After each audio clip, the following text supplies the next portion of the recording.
menceritakan sekelompok aktivis muda yang melakukan perjalanan ke hutan Amazon untuk menyuarakan kepedulian terhadap lingkungan. Why?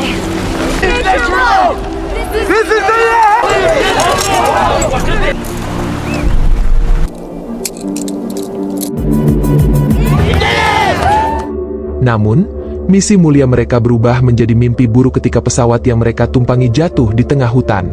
Tanpa disangka, mereka justru ditangkap oleh suku pedalaman yang masih mempraktikkan tradisi mengerikan.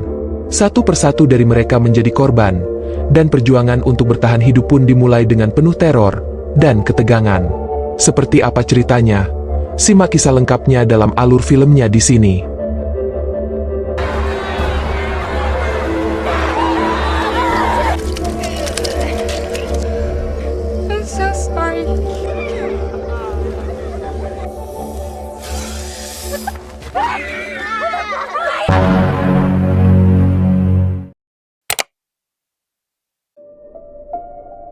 Film dibuka dengan adegan yang memilukan. Sebuah perusahaan kuat tengah menghancurkan hutan hujan Amazon yang rimbun dan megah. Pohon-pohon tumbang, habitat hancur, dan suku-suku asli terusir dari rumah leluhur mereka.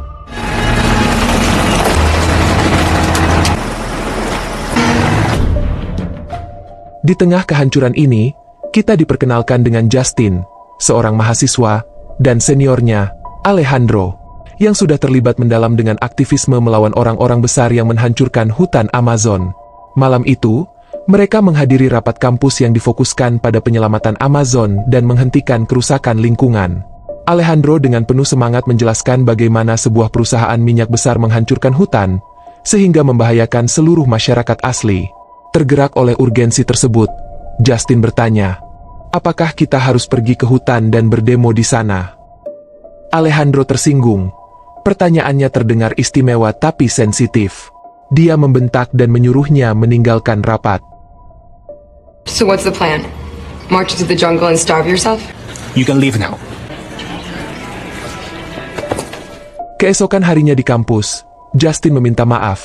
Alejandro sedikit melunak dan menjelaskan bahwa membela orang-orang yang tidak dapat membela diri adalah tanggung jawab kita, dan suku-suku ini memiliki hak untuk tetap tinggal di tanah mereka.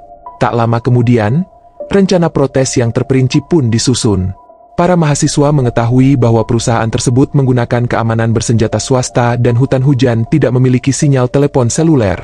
Jadi mereka berencana untuk tiba lebih awal dan memasang satelit yang menyiarkan protes mereka secara langsung ke media sosial.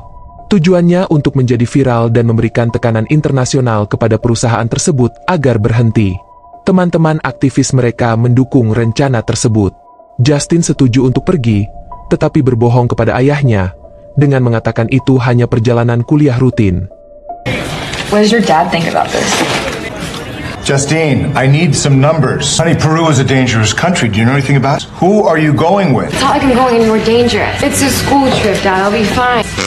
Di bandara, mereka bertemu dengan organisator muda yang mengkoordinasikan segalanya dan secara pribadi menanggung perjalanan. Justin terkejut ada orang yang berani mengambil resiko sebesar itu sendirian. Mereka lalu menaiki pesawat charteran kecil, mendarat di dekat hutan, lalu naik becak ke hotel setempat. Welcome to the jungle!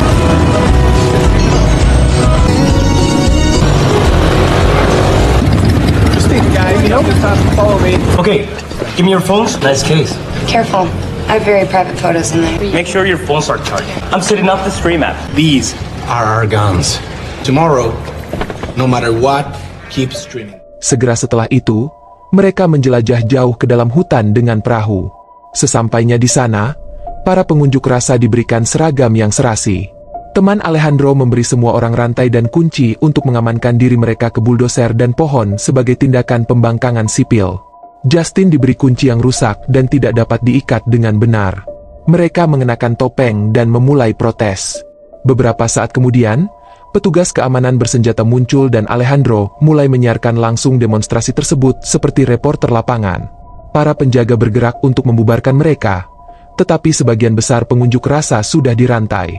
Namun, Justin rentan, kuncinya rusak dan seorang penjaga menangkapnya dan mengancamnya dengan pistol. Panik, topengnya terlepas.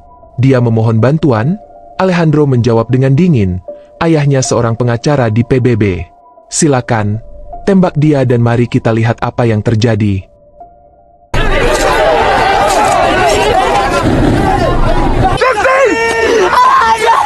It's about to shoot a girl! No pueden ganar! Whose father works at the United Nations! Kill her! See what happens! ¡Trabaja en las Naciones Unidas! The United Nations! Justin tertegun dan ketakutan. Tepat pada saat itu, kepala petugas mendapat panggilan. Tiba-tiba, para penjaga mundur dan menurunkan senjata mereka. Panggilan itu tentang Justin. Identitasnya menyelamatkan mereka semua. Tak lama kemudian, polisi datang dan menangkap kelompok tersebut. Tetapi pemimpin protes itu menyuap pihak berwenang dan mereka dibebaskan. Mereka menaiki pesawat kecil lainnya untuk melanjutkan perjalanan mereka. Semua orang gembira. Protes mereka menjadi berita utama global dan meledak di dunia maya.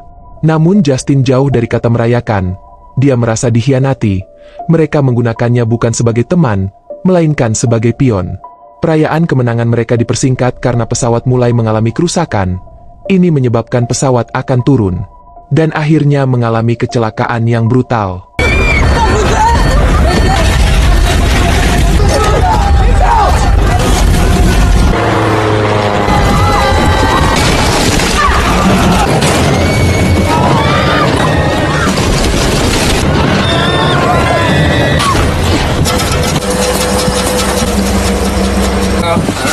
Is everyone okay?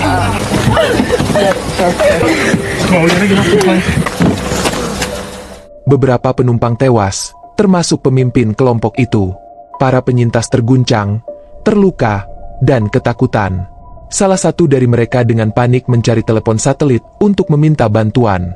Tiba-tiba, mereka mendengar sesuatu di pepohonan. Sebuah suara, mungkin seorang yang selamat lainnya. Pacar Alejandro berjalan ke arahnya, dan sebuah anak panah mengiris tenggorokannya. Alejandro bergegas menolong, tetapi anak panah lainnya mengenai kepala dan pacarnya meninggal seketika. Saat bersamaan Alejandro dan Justin terkena panah bius, prajurit pribumi yang liar dan belum teridentifikasi muncul dari hutan. Mereka memukuli sisa kelompok itu hingga pingsan. Salah satu penyintas berhasil menemukan telepon satelit, tetapi ia juga ditembak panah dan pingsan seketika sebelum dapat menggunakannya. Kelompok yang tersisa termasuk Justin dimuat ke perahu dan dibawa ke desa suku terpencil. Di sana mereka dicat dengan pigmen merah, disentuh dengan cara yang aneh dan meresahkan, dan dikurung dalam sangkar.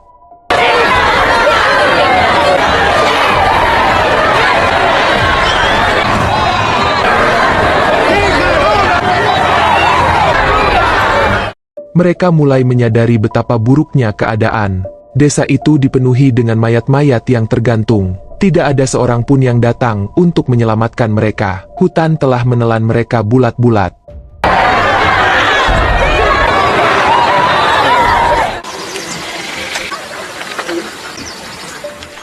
Tak lama kemudian, seorang pemimpin suku muncul, tubuhnya dicat kuning. Dia memeriksa para tawanan, berbicara dalam bahasa yang tidak seorang pun mengerti. Kemudian salah satu teman mereka diambil, suku itu lalu melakukan ritual padanya. Mereka memaksanya minum sesuatu dan berbaring. Wanita kepala suku itu lalu mengambil salah satu mata korban. Penonton bersorak, dia mencungkil lagi yang satunya, lalu dia merobek lidahnya untuk dimakan. Kepala suku kemudian memutilasi bagian lainnya sementara pria itu masih hidup. Akhirnya, mereka memenggal kepalanya, mengumpulkan darahnya. Jelaslah bahwa mereka adalah suku kanibal. Para wanita suku mulai mencincang daging dan memasaknya. Kelompok lainnya menyaksikan dengan ngeri. Bau daging panggang memenuhi udara. Orang-orang suku itu telah memakan teman mereka. Suku itu memilihnya karena dia lebih berat. Lebih banyak daging.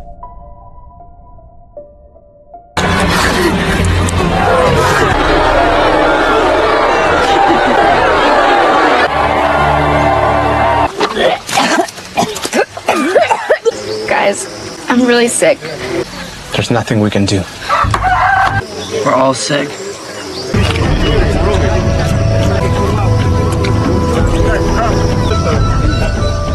Malam harinya, kelompok itu berdiskusi. Perdebatan pun bermunculan. Tak seorang pun dari mereka menduga hal ini.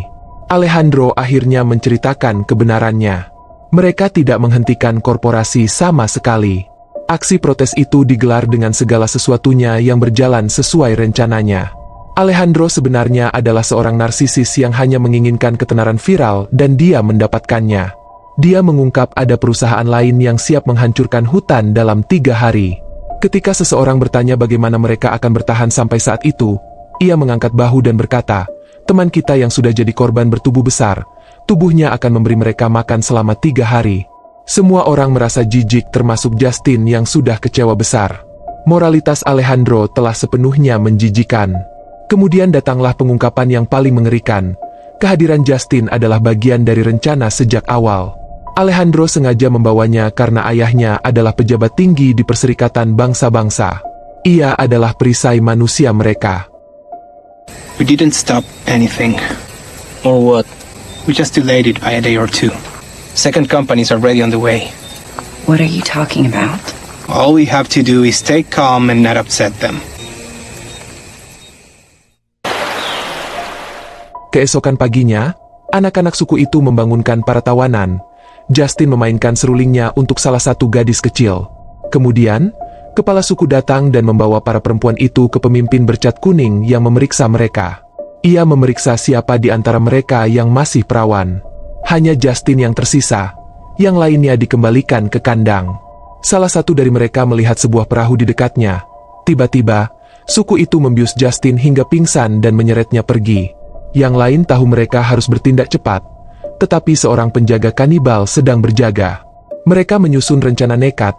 Salah satu anggota kelompok memainkan nada dering dari ponsel dan melemparkannya ke hutan. Suara itu memancing penjaga untuk menyelidiki.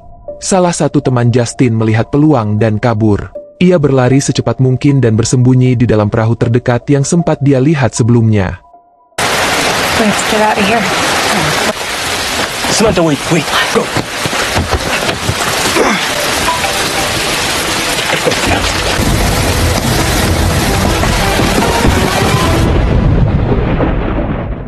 Sementara itu, Justin kembali terkurung di dalam sangkar. Seluruh tubuhnya berlumuran cat, tetapi ia tidak ingat bagaimana cat itu sampai di sana atau apa yang terjadi padanya.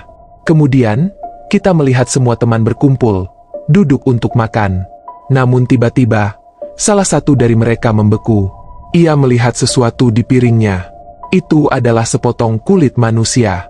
Dan yang lebih mengejutkannya adalah ada tato di kulit itu, milik salah satu teman perempuan mereka. Kebenaran yang mengerikan itu menghantamnya. Kulit itu berasal dari seseorang yang mereka kenal. Di tempat lain, sekelompok anak kanibal muda terlihat mengenakan pakaian yang sama seperti kulit. Melihat ini, teman itu menyadari bahwa teman mereka yang hilang telah dibunuh dan dimakan.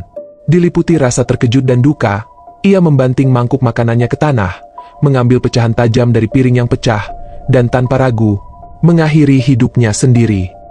Baginya, kematian lebih baik daripada menjadi santapan bagi orang-orang biadab ini. Di saat yang sama, salah satu dari mereka muncul dengan rencana nekat. Ia memasukkan tanaman halusinogen ke dalam mulut salah satu teman mereka yang sudah mati, berharap ketika para kanibal memakan mayatnya, mereka akan mabuk.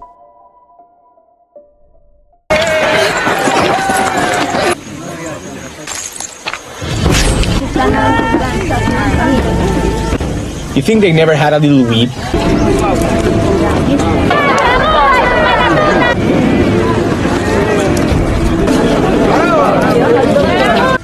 Better pot than us. Saat itu juga, suku itu memanggang mayat itu dan memakannya. Tak lama kemudian, banyak dari mereka linglung, terhuyung-huyung karena pengaruh tanaman halusinogen ke dalam daging. Melihat kesempatan ini, Justin dan salah satu teman prianya melarikan diri. Namun Alejandro tidak tertarik. Ia bahkan mengkhianati kelompok itu. Ia melumpuhkan salah satu temannya sendiri untuk meningkatkan peluangnya lolos. Teman itu, yang kini tak sadarkan diri, akhirnya terbangun dan mendapati 2 orang kanibal duduk di depannya, masih di bawah pengaruh efek halusinasi. Ia mencoba berbicara dengan mereka, mencoba mengalihkan perhatian mereka, tetapi tidak berhasil. Mereka menerjangnya, mencabik-cabiknya saat ia masih hidup. Entah bagaimana ia berhasil lari, berdarah dan ketakutan, tetapi seluruh suku kini mengejarnya. Obat bius itu tampaknya telah meningkatkan kepuasan mereka hingga mereka akhirnya menangkapnya dan mulai mencabik-cabik daging dari tubuhnya, dengan kegilaan yang mengerikan, melahapnya dengan kegembiraan yang meresahkan. Sementara itu, Justin dan temannya yang tersisa mencapai tepi sungai. Di kejauhan, mereka melihat asap mengepul dari sebuah pesawat yang jatuh. Mereka berjalan menuju ke sana. Di tengah perjalanan, Justin terpeleset dan jatuh ke sungai, tetapi temannya menariknya keluar tepat pada waktunya. Mereka maju bersama dan akhirnya tiba di lokasi kecelakaan. Namun lokasi kecelakaan telah berubah. Sekarang menjadi semacam kuil. Mayat-mayat digantung di mana-mana seolah-olah sedang mempersiapkan ritual yang mengerikan. Tiba-tiba, sebuah nada dering memecah kesunyian. Justin menemukan telepon tergeletak di dekatnya dan mengangkatnya tepat ketika para kanibal muncul lagi, membuat mereka berdua pingsan.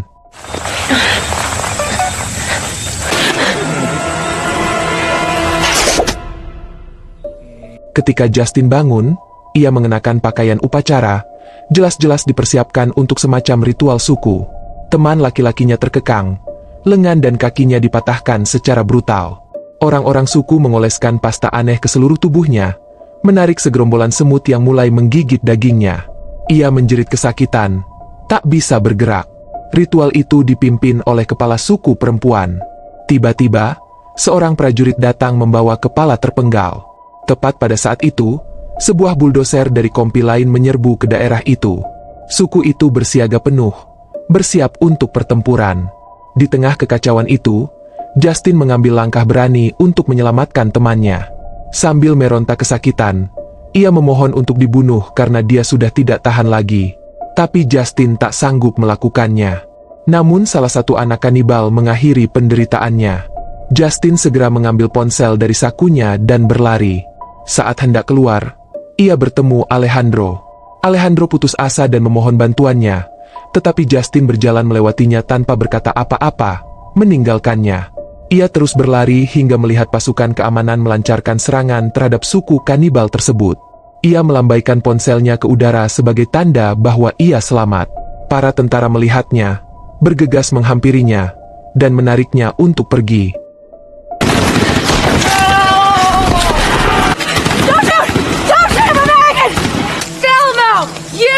You camera!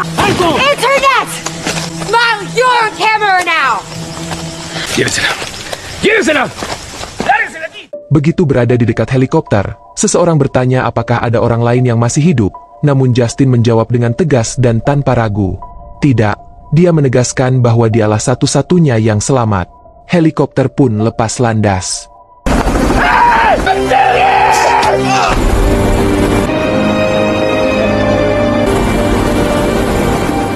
Kemudian, Justin memberikan pernyataan kepada pihak berwenang. Ia mengklaim bahwa semua temannya tewas dalam kecelakaan itu dan suku asli itu tidak pernah menyakitinya. Bahkan, ia mengatakan mereka membantunya bertahan hidup dan membimbingnya keluar dari hutan. Tapi semua itu tidak benar. Justin tahu persis siapa orang-orang suku itu. Ia tidak berbohong. Untuk melindungi mereka, tetapi juga untuk menghentikan perusakan hutan. Ia ingin memastikan tidak ada lagi yang akan kembali dan merusak hutan atau penghuninya. Dan dengan keputusan yang kuat dan menghantui itu, film ini pun berakhir dengan dingin dan emosional.